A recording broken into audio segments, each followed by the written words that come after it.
আওয়ামী লীগ এখন এতাদিদেরকে ব্যবহার করছে, আওয়ামী লীগ এখন এতাদিদেরকে ব্যবহার করে দেশের মধ্যে বিশৃঙ্খলা সৃষ্টি করছে।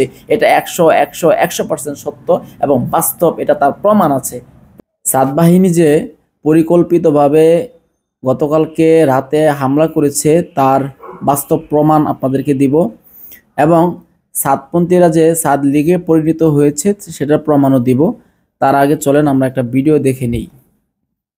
হযরত মাওলানা সাহেব বিশ্বের সবচেয়ে বড় আলেম, এর উপর কোনো আলেমই নেই। সূর্যের মতো উনাকে আসতে দেওয়া হইতেছে না। উনি আসলে উনি সূর্যের মতো মোমবাতি সব নিভে যাবে। সাদ সাহেব সারা বিশ্বের সবথেকে বড় আলেম। আমরা তো জানি বিশ্বের সবথেকে বড় আলেম হলো আমাদের নবীজি। এরপরে অনেক বড় বড় ওলামা একরাম আছেন বিশ্বের মধ্যে, যেহেতু বলেছে বিশ্বের সাথে তুলনা করে বলেছে, বর্তমানে বলে নাই।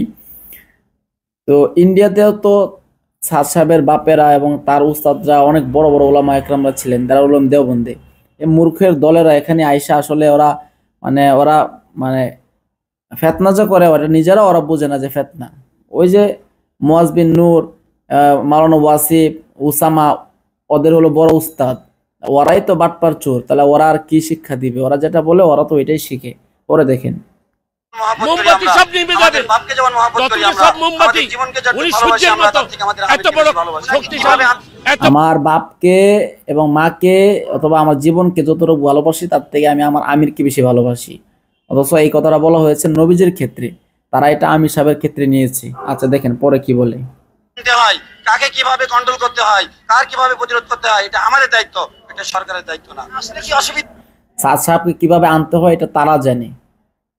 আমি বিস্তারিত বলবো, ভিডিওটা একটু হয়তো লম্বা হবে, 4-5 মিনিট হবে। ভিডিওটা আপনারা শেয়ার করে দিবেন আর হলো সাথেই থাকবেন। বাংলাদেশের 1 কোটি মানুষ আছে, আমাদের এই নওজোয়ান আছে, আমাদের স্টুডেন্ট আছে, আমাদের মহিলা শাখা আছে, আমাদের পুরুষ শাখা আছে। আমরা এখনো কাউকে ডাকি নাই, সবাইকে আমরা, তাদের মহিলা শাখা আছে, পুরুষ শাখা আছে, তাদের মহিলা লীগ আছে, পুরুষ লীগ আছে। হ্যাঁ, এগুলো বলতেছে, তারা কাউকে এখনো ডাকে নাই এবং ডাকার প্রস্তুতি নিচ্ছে তারা, সেটা বলতেছে।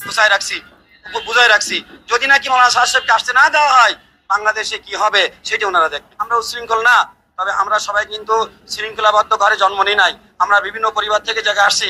আমাদের সঙ্গে আর্মি বড় বড় অফিসাররা আছে, আমাদের ভিতরে র্যাবের অফিসাররা আছে, আমাদের পুলিশ বাহিনীর অফিসাররা আছে, আমাদের ভিতরে দুর্দর্শ ডাকাতরাও আছে, আমাদের ভিতরে দুর্দর্শ ডাকাতরা আছে, বাটপাররা আছে, চোররা আছে, চিটাররা আছে, ছিনতাইকারী আছে।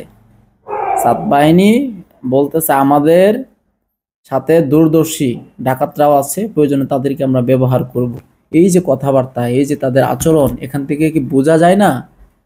এখান থেকে তো বোঝা যায় যে তাদের ব্যবহার এবং তাদের ব্যক্তিগত আচরণ কতটুকু মানে ভয়াবহ হইতে পারে। গতকালকে যখন সার্জিস আলম এবং হলো হাসনাত আবদুল্লাহ তাদেরকে ইজতেমার মাঠে বলে আসলো যে আপনাদের 2টা দাবি, একটা হলো মাওলানা সাদ সাহেবকে বাংলাদেশে আনবেন এবং এটা নিশ্চিত করার জন্য আপনাদের দাবি, আরেকটা হলো ইজতেমাটা যেন আপনারা তাদের আগে করতে পারেন, আরেকটা হলো যে 5 দিনের যে জোর ছিল 20 ডিসেম্বর থেকে 25 ডিসেম্বর পর্যন্ত, এটা আপনারা করতে চাচ্ছেন, এটাই তো।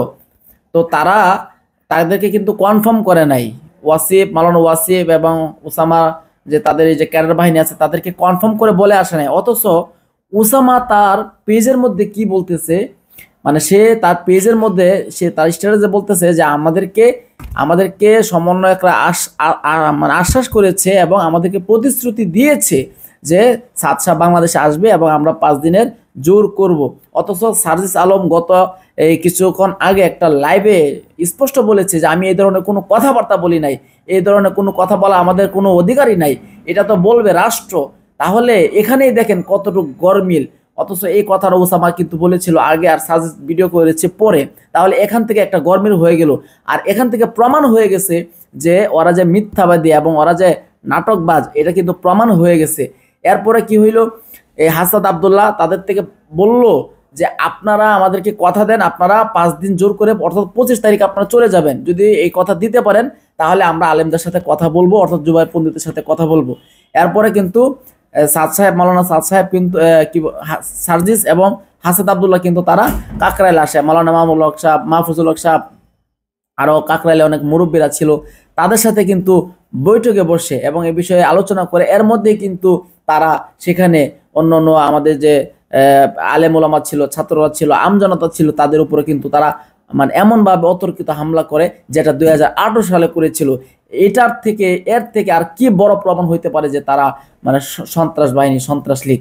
আরেকটা বিষয় হলো, এই যে একটা ছবি দেখেন, সে বিভিন্ন সময় বিভিন্ন সেলিব্রিটিদের সাথে মানে বিভিন্ন সময় বিভিন্ন সেলিব্রিটিদের সাথে সে ছবি ওঠায় এবং তাদের পিছে পিছে ঘুরে। কেন ঘুরে?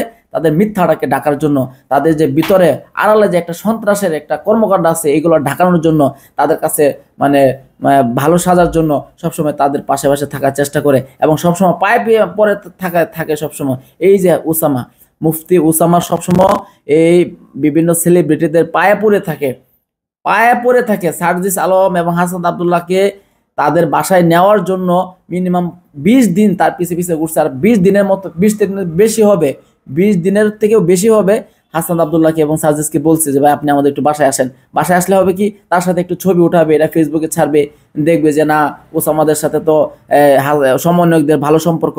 কিন্তু সমন্বয়করা এখানে একটা বুদ্ধিমানের পরিচয় দিয়েছে, সেটা হলো তারা আলেমদের পক্ষে কথা বলেছে এবং আলেমদের পক্ষ নিয়েছে। আর সেটা তো নিবেই স্বাভাবিক, কেননা আলেমরা তো সত্যের পক্ষে আছে, সঠিক পথে আছে। আর তারা যতই বাতাবাজি করুক, তারা তো বাতিলই। একটা পর্যায়ে দেখেন সেটা কিন্তু প্রমাণ হয়ে গেছে। এই যে এত কষ্ট করলো উসামা এবং তার সাঙ্গপাঙ্গরা এত কষ্ট করলো, সমন্বয়কদের সাথে ছবি উঠাইলো, ভিডিও করলো, খাওয়াইলো, কত কিছু করলো, কিন্তু তাদের কথা তো তারা বললো না, কারণ তারা প্রকৃত অর্থে তার জ্ঞানী। আরেকটা বিষয় হলো দেখেন, সে কিন্তু মানে সবসময় রূপ পরিবর্তন করে। এই উসামা এবং তার বাবা মাওলানা ওয়াসিফ এবং এই যে আরেকটা হলো মুয়াজ বিন নূর, ও তো একটা টুকাই ছিল, মুয়াজ বিন নূর তো একটা টুকাই ছিল, সে নেত্রকোনার ছেলে সন্তান, আমি চিনি তাকে। সে তো ছাত্র জীবনে কোনো পড়াশোনা করতো না, তার সব হিস্ট্রি আছে। এই বিষয়ে আমরা পরবর্তীতে ভিডিওতে আমরা বলবো, এই বিষয়ে আজকে আর কথা বললাম না। উসামাকে দেখেন, সে আওয়ামী লীগের সময় তাপসের সাথে, এই যে তাপসের সাথে কত মানে ঘনিষ্ঠতার সাথে সে বোঝাচ্ছে আমার কত সম্পর্ক। হ্যাঁ, তারা কিন্তু রূপ পরিবর্তন করে, এটা দ্বারা প্রমাণ হয় যে যে তারা রূপ পরিবর্তন করে এবং তারা হলো বাতিল। আরেকটা বিষয় প্রমাণ হয়, তারা হলো মানে বিভিন্ন সময় সুযোগপন্থী, সুযোগ সন্ধানী। হ্যাঁ, যেদিকে বাতাস আসে ওদিকে ছাতা ধরে, যেদিকে বৃষ্টি আসে ওদিকে ছাতা ধরে, ওরা হলো ওই দল। আর তারা সবসময় বলে যে আমরা হইলো তাবলিগের মূল ধারার লোক হইলো আমরা, দল হইলাম আমরা। কিন্তু এটা তো সবসময় তারা বলে, কেন বলে? কারণ তাদের সাথে আমাদের যেন একটা মানে আড়াআড়ি হয়, মানুষ যেন বুঝে যে দুই দল কোনো কিছু নাই। তাবলিগের মধ্যে দল একটাই, সেটা হলো তাবলিগ একটাই, সেটা হলো আলেমদের সোহবতে যে তাবলিগ চলছে, সেটাই হলো মূল দল। এটা ছাড়া আর কোনো দল নাই, তাবলিগ একটাই, তাবলিগের কোনো আর নাই, দুই দল নাই। এখন আরেকটা বিষয় এখান থেকে আমরা স্পষ্ট করতে পারি, আমি বলেছিলাম ভিডিওর শুরুতেই যে সাতপন্থীরা যে লিগে পরিণত হয়েছে সেটার বাস্তব প্রমাণ দেখেন। এই যে দেখেন, সে শেখ হাসিনা আমলে সে প্রার্থী হয়। হ্যাঁ, সে একজন এতাতির আমির। তাদেরকে আমির মানে এই যে মানুষরা মূর্খরা, এদেরকে আমরা কিভাবে বুঝাইলে তারা বুঝবে, তারা তো বুঝতেছে না, তারা বাতিলের পক্ষে আছে এবং তারা ভুল পথে আছে, এটা তো বুঝতেছে না। তাদেরকে কিভাবে বললে তারা বুঝবে? তাদের আমিররা তো মিথ্যা কথা বলে, তাদের আমিরদের কোনো নেচার ঠিক নাই, ধর্মের ঠিক নাই, তাহলে তাদেরকে কি শিক্ষাটা দিবে? সে আওয়ামী লীগের সময় সে প্রার্থী ছিল, এখন আওয়ামী লীগের কিছু কিছু লোক পালিয়েছে আর কিছু কিছু লোক দেশের মধ্যে আছে। তাদেরকে নিয়ে বিভিন্ন সময় বিভিন্নভাবে তারা কোনো সময় আনসার লীগ, কোনো সময় এই লীগ সেই লীগ, কোনো সময় আপনার হলো রিক্সার, বিভিন্নভাবে তারা মানে দেশটাকে অস্থিতিশীল করতে চাচ্ছে এবং দেশের মধ্যে একটা নৈরাজ্য সৃষ্টি করতে চাচ্ছে, কিন্তু তারা কোনোভাবে সফল হচ্ছে না। এখন চিন্তা করলো যে তাবলিগের মধ্যে তো দুইটা দল আমি দেশের মধ্যে তৈরি করে দিয়েছিলাম, সেই দুইটা দলকে আমি কাজে লাগাই। এখন একটা দল তো আমাদের ছিল, সেই দলটাকে আমি কাজে লাগাই, সেটা হলো এই যে এতাদিরকে এখন তারা ব্যবহার করছে।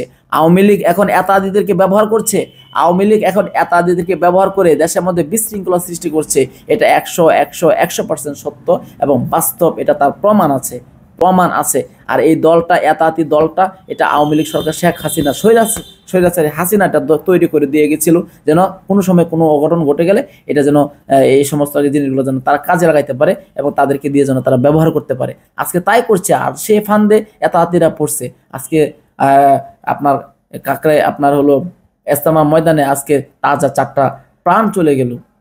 এই যে 4টা প্রাণ চলে গেল, তারাও তো আমাদের ভাই, তারা আমাদের দিনী ভাই, তারা তো মুসলমান, তাই না?